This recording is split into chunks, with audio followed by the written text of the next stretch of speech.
साधु या संत इस तरह के आरोप लगाता तो भी एक कम से कम माना जा सकता था कि वो वजनदार बातें कर रहा होगा।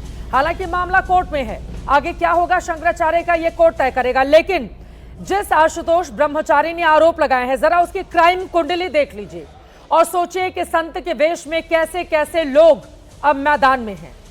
आशुतोष ब्रह्मचारी का नाम आशुतोष पांडे है। 27 आपराधिक केस दर्ज हैं। शामली के थाना कांधला में हिस्ट्री शीटर में नाम है।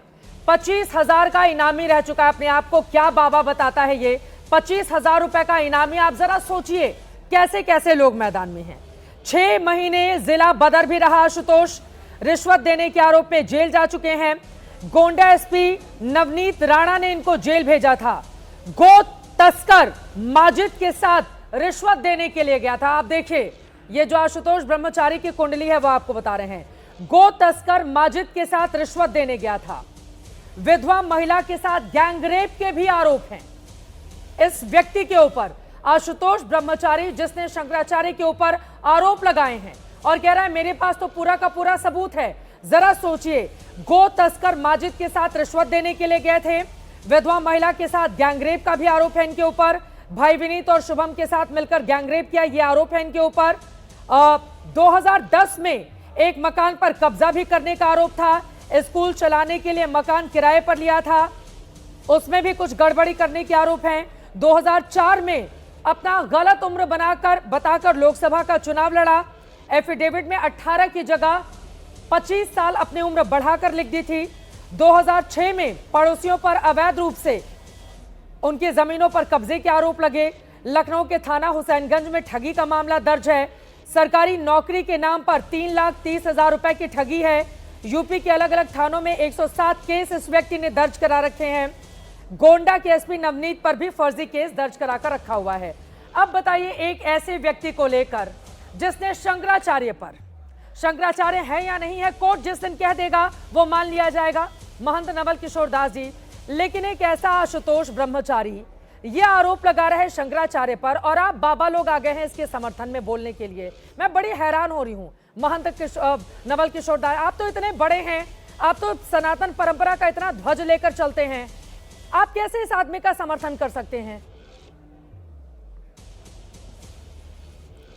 बहन जी, बहन चित्रा जी, वास्तव में जब से ये खबर इस प्रकार की आई है, लगभग पूरा साधु समाज कहीं न कहीं व्यथित है, परेशान है। क्योंकि सनातन को ऐसे दुर्घटनाओं से कहीं न कहीं जो अवांछनीय लोग हैं उन्हें आक्षेप लगाने का, उपहास करने का एक अवसर प्राप्त हो जाता है। मुझे नहीं पता वो घटना कितनी सत्य है, कितनी सही है, वो तो वहाँ के जो अधिकारी हैं वो विवेचना करेंगे क्या झूठ है, कितना सत्य है। यदि वो घटना घटी है तो भी चिंताजनक है, ऐसा नहीं होना चाहिए था, और नहीं घटी है तो ज़्यादा चिंताजनक है। कहीं इस प्रकार से कोई राजनीतिक या षड्यंत्र का यदि कारण बन रहा है तो बहुत दुखद घटना है ये। किसी व्यक्ति से आपके वैचारिक मतभेद हो सकते हैं, परंतु किसी के जीवन पर कोई लांछत लगाना मुझे लगता है बड़ा निंदनीय है। भगवान करे ये सब जो भी घटनाएं हैं नहीं है, इसका निष्पक्ष जांच हो। अरे भगवान नहीं करेंगे ना, पानी का पानी हो। निष्पक्ष जांच के लिए अदालत को, पुलिस को, प्रशासन को, सरकार को, अगर हम पारदर्शी तरीके से इस पूरे मामले की जांच की बात करेंगे तो भगवान आकर जांच नहीं करेंगे। जांच तो पुलिस प्रशासन को करना है। उसको लेकर शंकराचार्य जी के लोग कह रहे हैं कि नहीं, ये हमें तो भरोसा ही नहीं है इस पर। नवल किशोर दास जी, आपको नहीं लग रहा है कि इस तरह की स्थिति सनातन धर्म को सबसे ज्यादा नुकसान पहुंचा रही है? सबसे ज्यादा नुकसान पहुंचा रही है। और एक व्यक्ति शंकराचार्य पर आरोप किसने लगाए हैं? एक व्यक्ति न जाने कितने। मैं तो बस पढ़ रही थी, मैंने सोचा ऐसे लोग भगवा चोला धारण कर लेते हैं और आप जैसे लोग आकर खंडन क्यों नहीं करते हैं?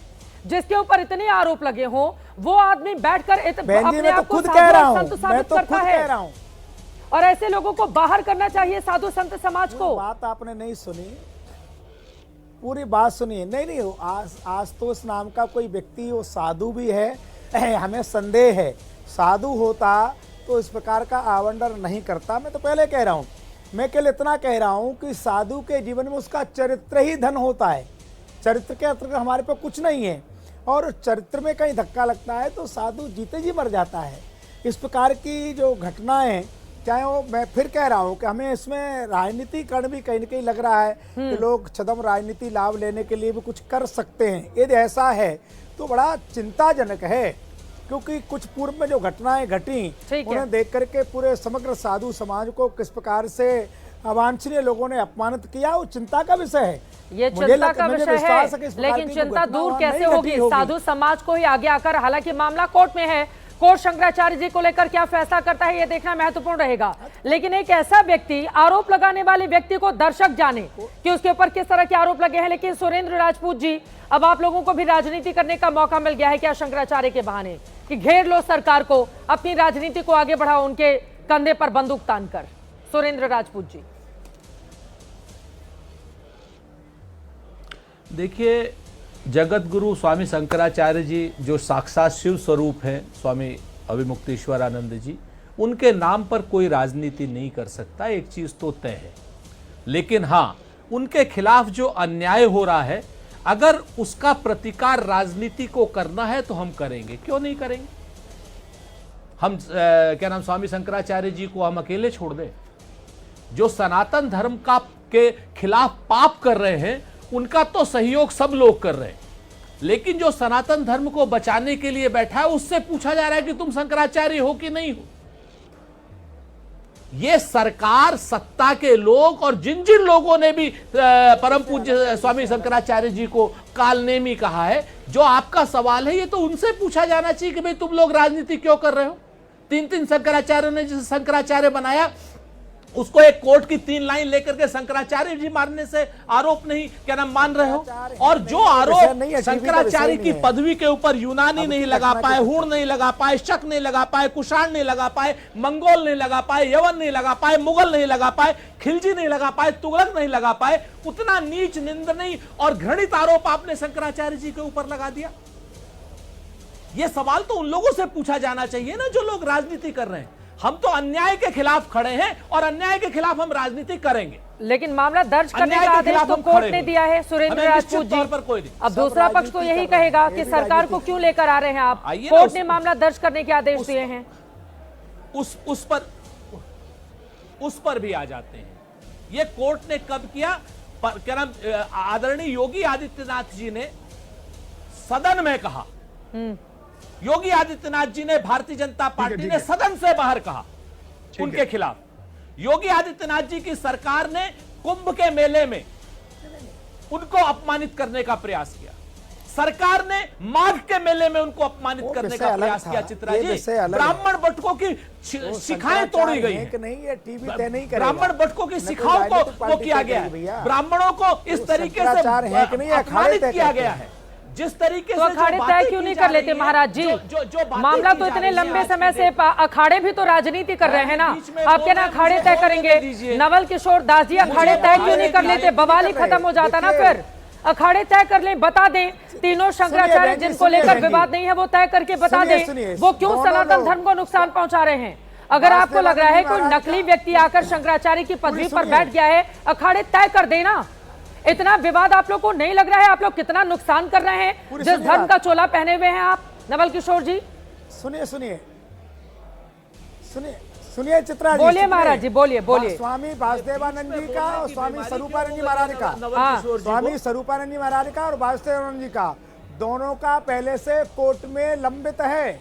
दोनों लोग कोर्ट में गए, और जब कोर्ट बीच में आ जाएगा, कोर्ट अखाड़े को पूछ के निर्णय नहीं करता है, अखाड़ा तय करता है कौन शंकराचार्य। महाराज जी, राम मंदिर का मामला कोर्ट में था। आप लोग मान रहे थे कि राम मंदिर वहां पर नहीं है।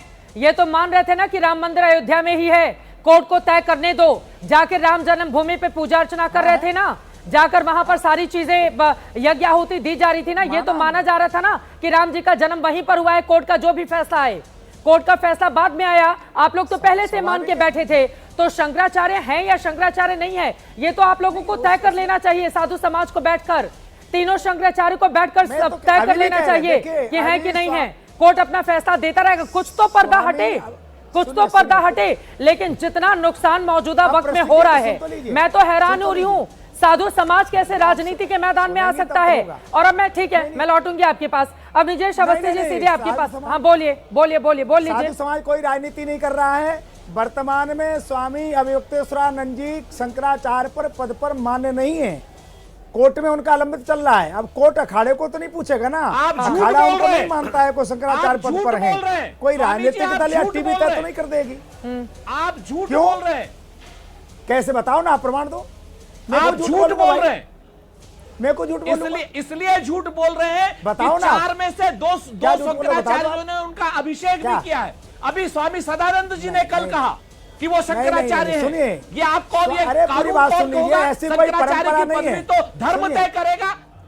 अरे क्यों पूरी बात सुनिए? एक 25,000 का धर्म तय करेगा, जो 300 धर्म ही तय करेगा, अखाड़े ही तय करेंगे। जो किसी के बलात्कारी हो, उस बदमाश के एक एप्लीकेशन पर आप स्वामी शंकराचार्य जी को बदनाम कर रहे हैं, वो भी शासन और सत्ता के कहने पर। शंकराचार्य को और ये शासन और सत्ता की चरण कब तक करेंगे? हम तय नहीं करेंगे आप राजनीति करें। कब तक आप लोग राजनीति करेंगे शासन की? पर धार्मिक शर्म नहीं आती है आपको? को निर्णय करने शर्म नहीं आती है आपको? अखाड़े तय करते हैं, अखाड़े तय करते हैं। धार्मिक जगत में अवयुक्तेश्वरानंद जी के ऊपर इतना नीच निर्णय तो किसी यवन ने नहीं लगाया। वही तो रहेगी। मैंने कहा ना, ये आरोप शंकराचार्य की पदवी के ऊपर तो आज तक किसी मुगल ने नहीं लगाया, यवन ने नहीं लगाया, हूण ने नहीं लगाया, शक ने नहीं लगाया। अरे कौन सी परंपरा की आप बात कर रहे हैं? क्या आरोप लगाना शंकराचार्य के पद के ऊपर आरोप लगाना परंपरा है? चलिए ठीक है, नहीं, ऐसी बहस से जिसका कोई अंत दिखाई नहीं दे रहा है, लेकिन बहुत ज्यादा जरूरी हो जाता है पूरे मामले में कि अखाड़े, संत समाज, साधु संत और हमारे जो 3 शंकराचार्य हैं वो मिल बैठकर तय कर लें, सारा बवाल खत्म हो जाएगा।